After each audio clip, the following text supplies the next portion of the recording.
അസ്സലാമലൈക്കും. അപ്പം ഇന്നലെ എൻ്റെ ബർത്ത്ഡേ ആയിരുന്നു. പിന്നെ അതേമാതിരി ഇന്ന് സ്കൂൾക്ക് ചേർക്കാൻ വരില്ലായിരുന്നു. അപ്പോൾ കുറച്ച് നേരം വൈകിയ കാരണം ഞങ്ങൾ ഉമ്മാൻ്റെ വീട്ടിലേക്ക് വന്നിട്ടു. അപ്പോൾ രാത്രിയത്തെ ഫുഡ് കാക്കാൻ്റെ വകയായിരുന്നു. ബിരിയാണിയും ചിക്കൻ വരട്ടിയതുമായിരുന്നു.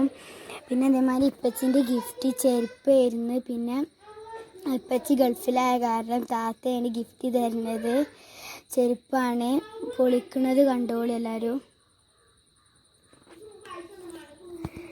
അപ്പം എനിക്കിഷ്ടപ്പെട്ടിരുന്നു നല്ല ചെരുപ്പ്. നിങ്ങൾക്കൊക്കെ ഇഷ്ടപ്പെട്ടിരുന്നു കമൻറ്റ് ചെയ്യാനായിട്ട് എല്ലാവരും. നല്ല രസമല്ലേ ചെരുപ്പ് പറയണം കേട്ടോ. പിന്നെ അതേമാതിരി കാൽമ ഇട്ടിട്ടു നല്ല രസമായ ചെരുപ്പ്.